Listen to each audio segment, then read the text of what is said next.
Assalamualaikum warahmatullahi wabarakatuh.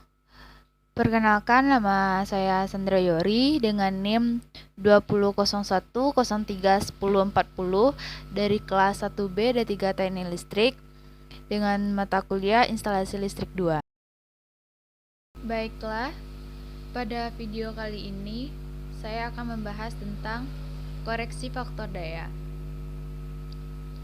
Faktor daya listrik adalah nilai perbandingan antara daya reaktif dengan daya nyata. Rentang nilainya berkisar antara 0 hingga 1. Faktor daya listrik dinyatakan dalam cos. Faktor daya berguna untuk mengetahui tingkat efisiensi energi pada suatu beban listrik melalui daya yang tidak terpakai dan terbuang sia-sia selama beban bekerja. Selanjutnya, mengapa faktor daya harus diperbaiki? Bila daya nyata tinggi yang tergabung dengan faktor daya rendah tidak dikurangi, maka seluruh jaringan listrik dari pusat pembangkit ke substrik pabrik harus mampu membawa arus beban lebih besar daripada yang diperlukan. Untuk alasan ini, otoritas penyedia listrik memasukkan ketentuan tagihan yang berhubungan dengan besarnya operasi faktor daya yang tinggi pada komersial dan industri. Selain meningkatkan tagihan listrik, instalasi faktor daya rendah akan menyebabkan kenaikan suhu operasi, rugi tegangan jatuh, dan efisiensi penggunaan listrik menjadi turun. Apabila kapasitor daya ditambahkan ke sebuah jaringan yang memiliki harmonik, maka level harmonik harus dianalisa terlebih dahulu. Agar dapat diambil tindakan yang tepat, ada 3 situasi yang diberikan. 1. PSCR besar dari 240, kapasitor normal.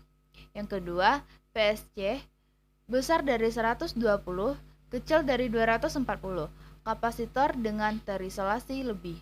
Yang ketiga, PSC kecil dari 120, kapasitor dengan reaktor anti harmonik. Bermacam-macam efek harmonik di sistem yang berbeda-beda menyebabkan kesulitan memprediksi apabila situasi berbahaya akan terjadi. Evaluasi teknis harus dilakukan untuk memperkirakan risiko yang bakal terjadi dan memilih teknik yang terbaik dan pilihan ekonomis. Contoh soal pertama, buktikan bahwa faktor daya yang jelek menyebabkan rugi jaringan bertambah besar. Jawab. Faktor daya jelek terjadi bila cos kecil dari 0,93. Bila cos semakin kecil, maka S semakin besar. Dengan demikian, KHA pengantar yang dibutuhkan juga semakin besar, dan beban tagihan rekening listrik juga semakin besar karena rekening listrik dihitung per KHA. Contoh soal kedua, bila diketahui daya nominal trafo 500 kVA, tegangan hubung singkat 4%, total daya yang disarankan 50 kVA, tentukan A. PCS sama dengan 50.000 per 0,04 sama dengan 12,500 kVA. B.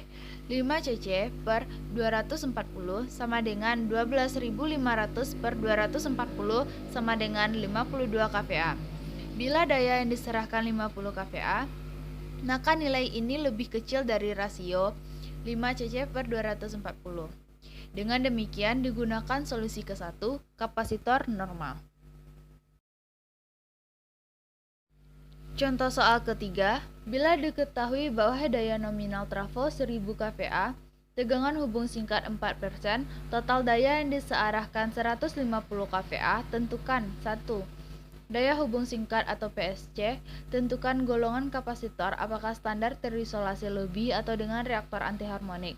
Jawab. PCS sama dengan 1 juta per 0,04 sama dengan 25.000 kVA. B. SCC per 240 sama dengan 25.000 per 240 sama dengan 104 kVA. SCC per 120 sama dengan 25.000 per 120 sama dengan 208 kVA. Bila daya yang disearahkan adalah 150 kVA, maka nilai ini lebih kecil dari rasio SCC per 240. Dengan demikian digunakan solusi kedua, yaitu kapasitor terisolasi lebih.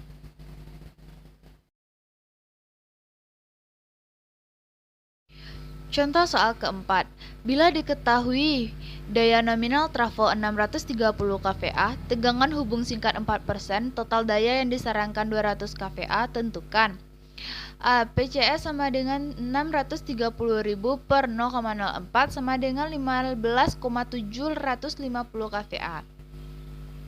B. SCC per 120 sama dengan 15.750 per 120 sama dengan 132 kVA. Bila daya yang disearahkan adalah 200 kVA, maka nilai ini lebih kecil dari rasio SCC per 120. Dengan demikian digunakan solusi ketiga, yaitu reaktor antiharmonik. Bila diketahui kapasitor VAR plus dengan spesifikasi 50 kVAH, 440 V per 50 Hz, dapatkah kapasitor tersebut dipasangkan ke jaringan yang membutuhkan 50 kVAR dengan tegangan nominal 400 V per 50 Hz? Mengapa demikian? Jawab, dapat, karena 50 kVAR per 440 V menunjukkan tegangan isolasi kapasitor, asalkan tegangan nominal jaringannya adalah 400 V. Konsekuensinya semakin tinggi tegangan isolasi kapasitor yang dipasang, maka dari segi ekonomi harga kapasitor semakin mahal. Dengan demikian, apabila tegangan nominal jaringan adalah 400 V, maka harus dipilih tegangan isolasi kapasitor 400 V juga. Baiklah, sekian yang dapat saya sampaikan. Jika ada kekurangan, saya mohon maaf. Assalamualaikum warahmatullahi wabarakatuh.